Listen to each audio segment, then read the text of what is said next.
Now, almost 20 years ago, the former England footballer Alan Shearer donated the proceeds from his testimonial season to set up a centre for people with disabilities in his hometown of Newcastle. Despite raising £7 million over the last few years, he now says it's getting more difficult to cover the costs needed to run the Alan Shearer Centre, which is the only facility of its kind in the northeast of England. Here's our reporter, John Maguire. Magnificent. What performance, Alan? Yeah, they were brilliant. And we know he does this. Outstanding, the organisation. But did you know he also loves doing this? Hey! Hello! Hi. Luca! Say hello. How are you doing? And this is the Alan Shearer Centre in Newcastle. Families can come here free of charge and use the various sensory rooms, playrooms, the gardens and the pool.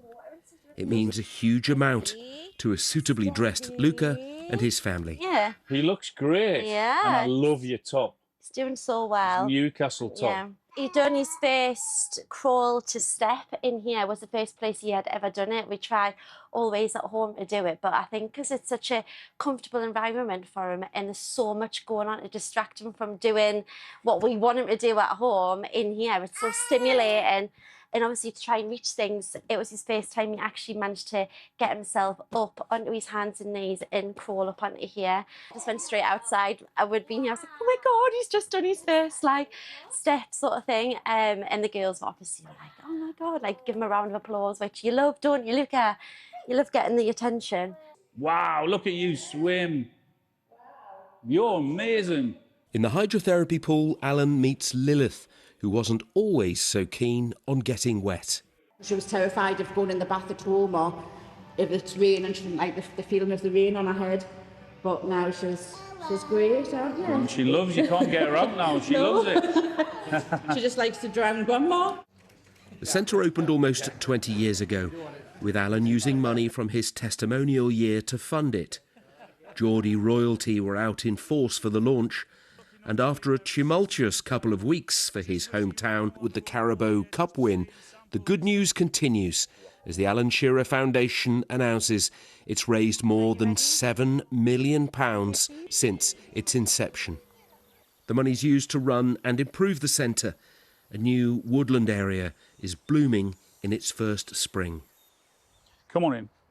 So we're on the woodland walk on one of our very rare days of lovely sunshine in Newcastle, so perfect. We have to make the most of it. Yeah. I was extremely lucky in my career. I got paid to play football, but when I come to this place, then I realise how special it is. You know, I was as the feeling of scoring goals and scoring for England and being captain and all of those things and winning the Premier League with Blackburn. But I have to tell you, this place is very, very special and beats that because we're giving back something that that means so much to so many different people, the people that use it, the enjoyment and the happiness that it brings them. I think that's far, far more important than me or someone else scoring a goal. But running costs, heating, water, national insurance are all rising, and what was until very recently a budget of £250,000 a year is now £320,000, up by more than a quarter. Priceless, though, to Margot and her parents. Well, it's just been amazing. We come every week. Tell us why it's amazing. Our physical developments come on huge amounts. Yeah. Our nursery will back that up. Exploring, cognitive development's just blowing us away hugely. Right.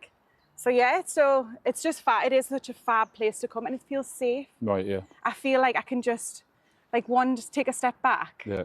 And she can just explore. Do you think it's a bit of a rest for you? Because hard work for the parents as well, isn't it? Yeah. Because I'm not on top of her all the time. Yeah. There's areas where she can climb and it's at her level, and you don't feel like it's dangerous. She comes in and she owns this place, mind. Good, that's what it's there for. It's definitely not your centre anymore, it's Margot's centre. Oh, brilliant. Massive, but yeah. We'll rename it Margot's Place. Margot, I mean, she'll share it. She's that's 50-50, all right, that's she will fine, share. Yeah. Absolutely. As well as the activities, there's a cafe, serving coffee, cakes and a very welcome community.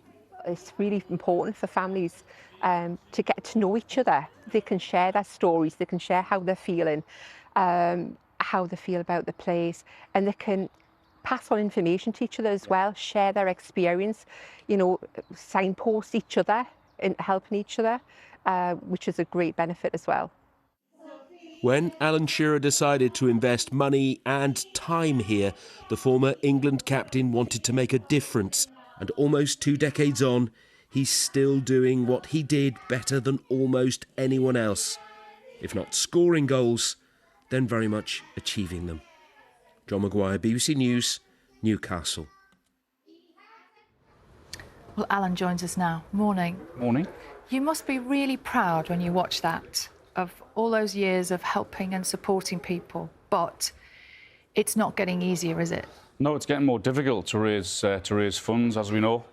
Cost of living is sky high now with electricity and gas and water to heat the swimming pool and keep the cafe going.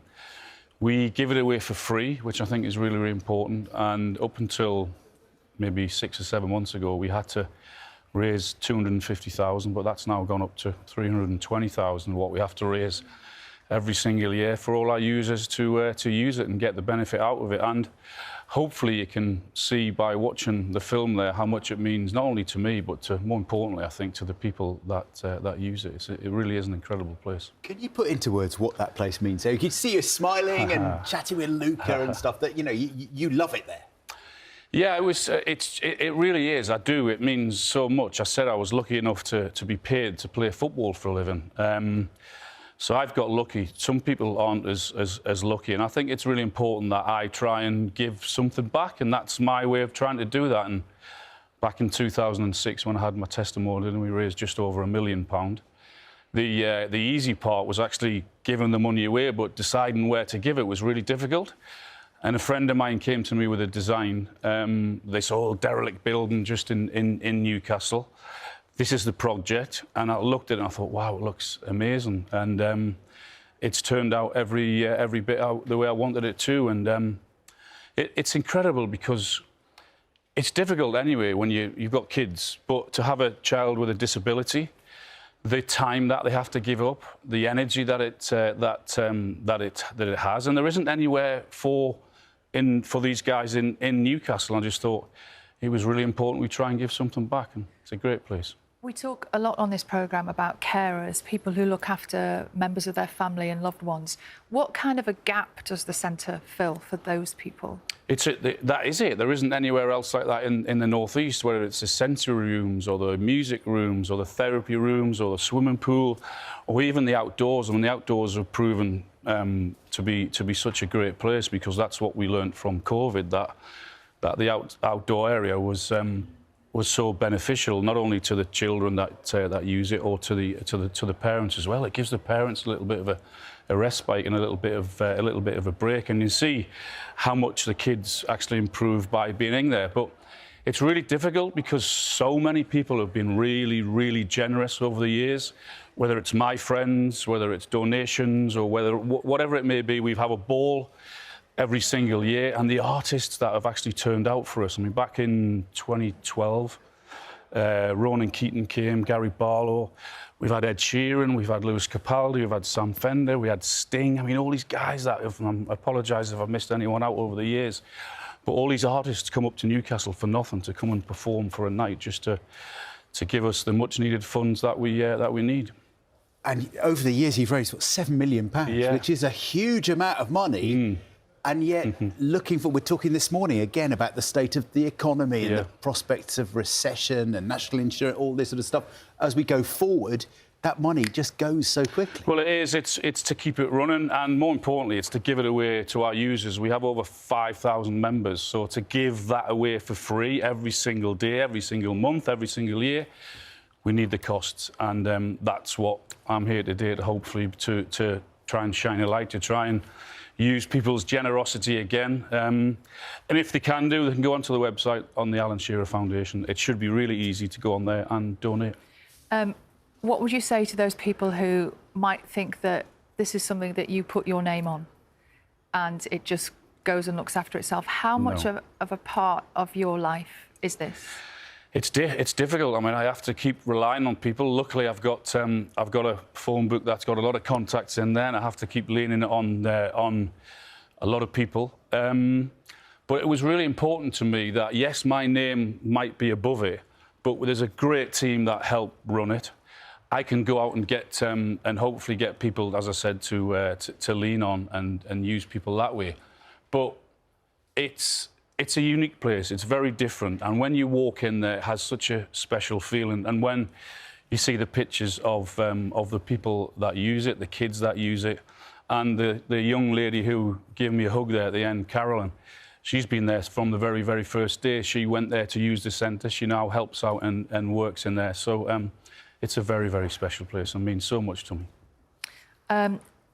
We saw you recently after that really momentous moment, Newcastle United winning the first trophy in how many years? 70 years domestic trophy, first one, yeah. It's a long time. Have you stopped partying? Just. I think I went back to my teenage years after the where I only had an hour or two sleep after the final and a day or two after. But it was. I mean, the scenes were just incredible. We've waited so long in Newcastle. All my lifetime, I've never seen anything like it at all. So it was great to be at Wembley. It was great to be at the parade when they brought the trophy back to Newcastle. And our city deserves that, Newcastle. It really did. And I think other than if you're a Sunderland fan or even if you're a Liverpool fan, you would think, yeah, the Newcastle fans actually deserve that. It was a hugely emotional moment for you, wasn't it? Yeah, it was. I mean, I lost my dad last year, unfortunately, in May, and he wasn't around to see it. You've got me all emotional. But yeah, it was such a special day, and I did give him a little thought at the end and wish that he was here to see it. But he saw Newcastle in 1969 when they won the trophy as well. Alan, great to see you, and thank you for sharing what the centre is doing with all of us here on Breakfast this morning. Great to see you. Thanks so much. Thank you. You're welcome. Morning Live follows Breakfast on BBC One this morning. Let's find out what they have in store. It's Michelle and Rav. Good morning.